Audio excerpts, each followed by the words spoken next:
Hey guys, in this video I'm going to show you how to download Roblox on laptop and PC. First of all, what you have to do is open google.com and type in download Roblox simply and click on roblox.com/download. This is the website. Click on download Windows application. Click on it.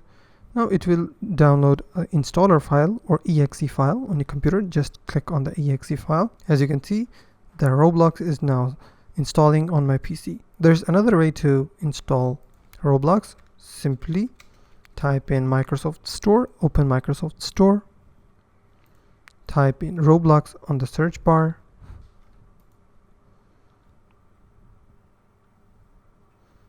click on Roblox, click on Get button.